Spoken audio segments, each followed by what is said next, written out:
Patricia Plichon, bonjour. Bonjour. Vous êtes IEN et vous faites une mission maternelle chargée du numérique des IEN de la Loire. Et on va parler de dédoublement des CP.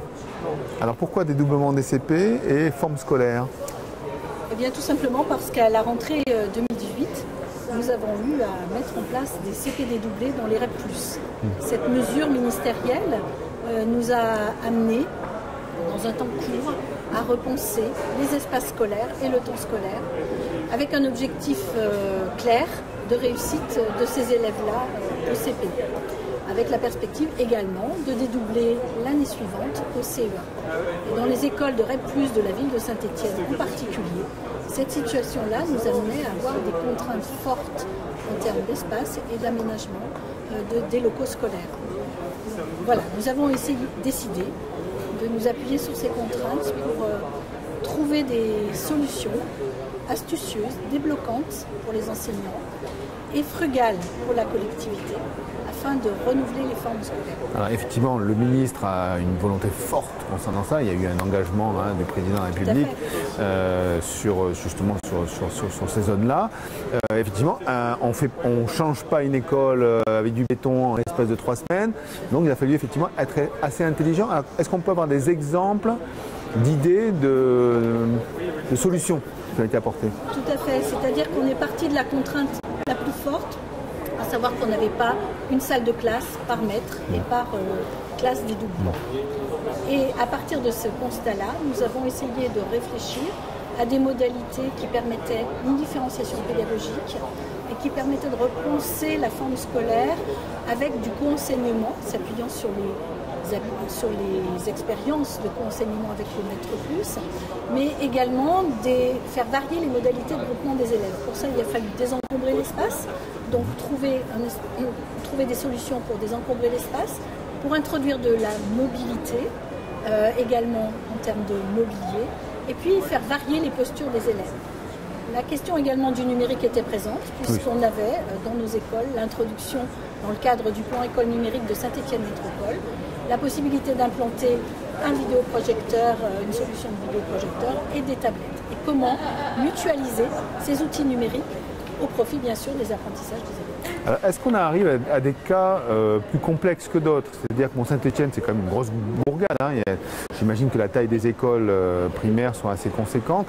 Et si on se tourne sur du rural, par exemple, avec 2 classes, vous savez, la petite école qu'on connaît au fin fond de la Bretagne, est-ce que vos solutions sont possibles? Est-ce qu'on peut les aménager? Tout à fait. Par exemple, les solutions auxquelles nous avons recruté un designer pour nous aider dans cette démarche, qui a servi de médiateur, mais qui a été aussi force de proposition et force de, et qui a vraiment mis en forme les problèmes qui étaient soulevés.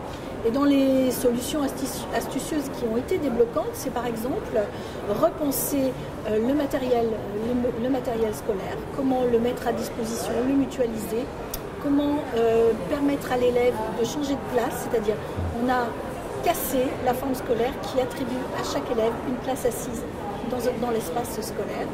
Par exemple, en transformant les chaises avec une tablette en mobilier extrêmement mobile, moins encombrant, et on transforme les chaises tablettes. On a conçu des chaises tablettes, on a conçu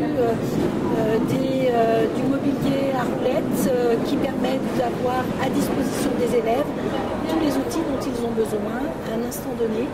Donc on a supprimé les casiers des élèves en pensant des espaces où les élèves vont déposer leurs outils dans la classe, se les approprier, les reposer, etc. Donc des élèves qui sont aussi beaucoup plus mobiles dans l'espace classe. Globalement, qu'est-ce qui prend le plus de place dans une salle de classe? On s'est rendu compte que c'était les tables et les chaises.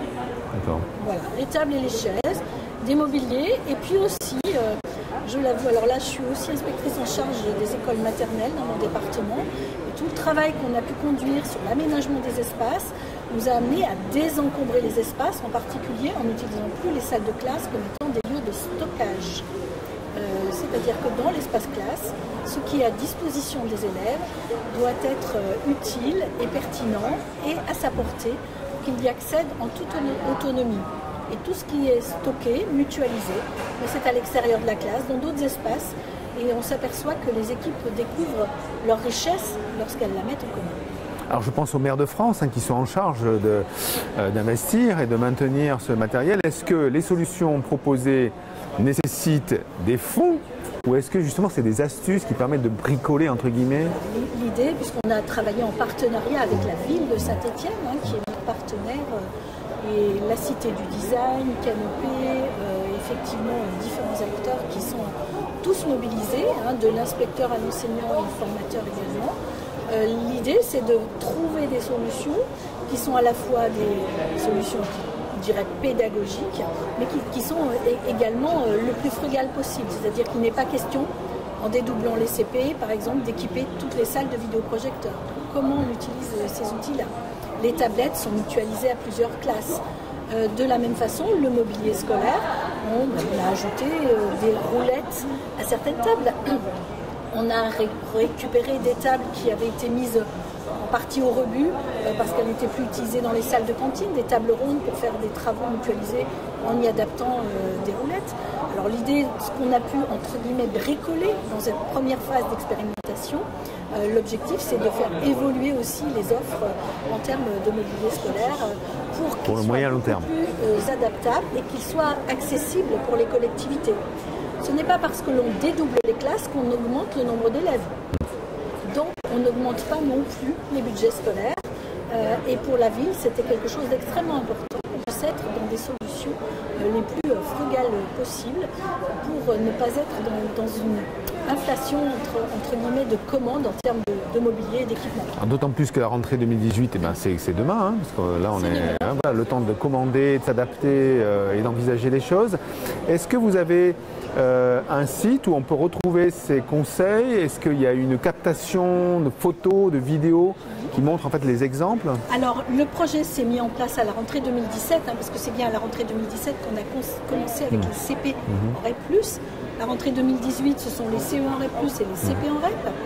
Et nous allons, ce projet qui a débuté avec l'année scolaire, nous allons le clore d'ici cette fin d'année scolaire et nous aurons un certain nombre de livrables que nous mettrons à disposition de la plateforme ministérielle Archiclass, puisque c'est dans ce cadre-là que nous allons produire des outils, des démarches, des propositions qui seront bien sûr à la disposition de tous.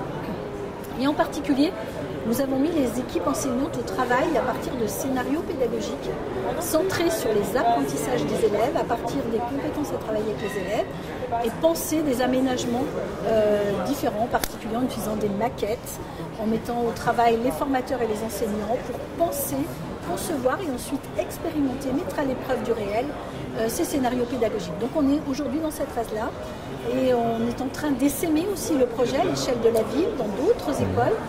Et on aura effectivement des choses à partager et j'espère que cela apportera de l'aide à ceux qui en ont besoin. Parce que les questions qu'on se pose, de fait, on tous les pose. Oui, que quelque part, le dédoublement a fait qu'il a fallu réfléchir. Quelque part, une classe non dédoublée peut être aussi intéressée par vos travaux et tout ce qui a été fait. Tout à fait, tout à fait. Ça s'adapte. Donc ça s'adapte, c'est l'objectif. Merci beaucoup. Je vous remercie.